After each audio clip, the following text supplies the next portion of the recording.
On s'y emploie, bonjour Philippe Duport. Bonjour Céline. Pas besoin d'avoir un bac+5 ni de connaître un grand patron du CAC 40. Non, l'arme anti-chômage et la garantie d'avoir un meilleur salaire, c'est le séjour à l'étranger. Une étude le démontre, elle sera présentée demain au Parlement européen.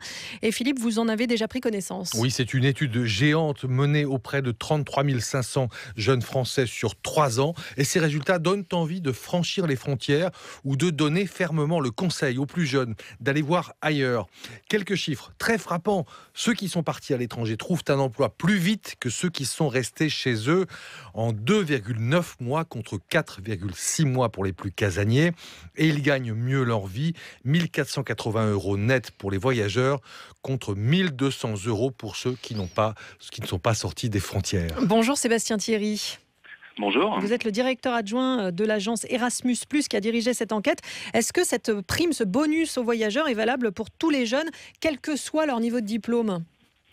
Alors c'est effectivement une enquête que nous avons menée en partenariat avec le CEREC, qui est le Centre d'études et de recherche sur l'emploi et les qualifications, et qui est un dispositif d'enquête, vous l'avez dit, qui est très large. Et c'est la première fois que nous avons pu recueillir des données aussi précises et aussi robustes sur ce qu'on pourrait peut-être appeler un effet mobilité finalement, mobilité internationale. Et ce qu'on a pu découvrir à travers cette enquête, c'est effectivement que d'abord, la mobilité internationale, ça concernait un petit peu tout le monde, puisque globalement, 3 jeunes qui sont sortis du système éducatif, alors à tous les niveaux de formation, que ce soit niveau scolaire ou l'enseignement supérieur, 3 jeunes sur 10 ont effectué un séjour à l'étranger, qu'il soit court, qu'il soit long, dans le cadre d'un stage, dans le cadre d'études ou pour travailler.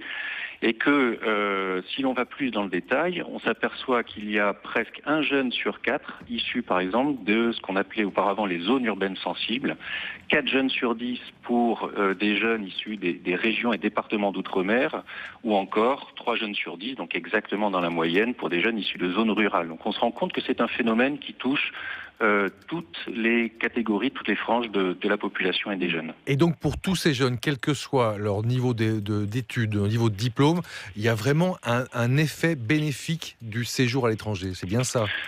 On se rend compte, en fait, on a poussé les analyses notamment pour le public des apprentis, puisque c'est un public qui est très concerné par nos programmes. On en envoie chaque année près de 15 000 à travers le programme Erasmus+, qu'il s'agisse d'élèves ou d'apprentis de niveau CAP et Bac Pro.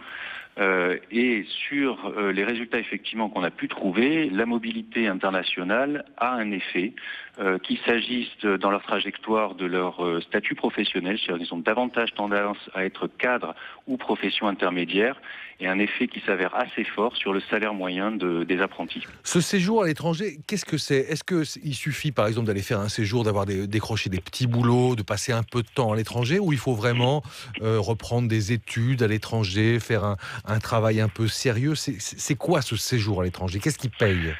Alors, séjour à l'étranger, ça recouvre effectivement des réalités qui peuvent être très différentes. Dans cette étude, on a écarté tout ce qui concernait les séjours de loisirs, les vacances, ou les séjours en backpackers, où on part seul découvrir un petit peu. Sac au dos, absolument.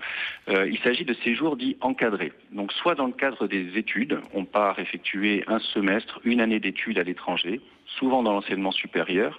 De plus en plus, il s'agit en fait de stages. Et ces stages peuvent avoir des durées plus ou moins longues, ça va de plusieurs mois, par exemple pour des élèves ingénieurs, à 3 mois, 6 mois pour des demandeurs d'emploi. Pour les apprentis qui sont dans un système d'alternance, on va être sur des durées plus courtes. Et il s'agit pour eux d'aller découvrir la pratique d'un métier, la pratique professionnelle à l'étranger. C'est le centre de formation d'apprentis qui organise cette mobilité, qui fait en sorte d'avoir des partenaires d'accueil, des entreprises qui peuvent accueillir ces apprentis de l'autre côté de la frontière, et tout ça encadré dans un programme d'études et qui de plus en plus aujourd'hui aboutit à une validation, une reconnaissance officielle de la mobilité dans le diplôme. D'un mot, Sébastien Thierry, qu'est-ce que les employeurs apprécient dans ce séjour à l'étranger ? Qu'est-ce qui leur fait briller les yeux en quelque sorte chez un candidat ?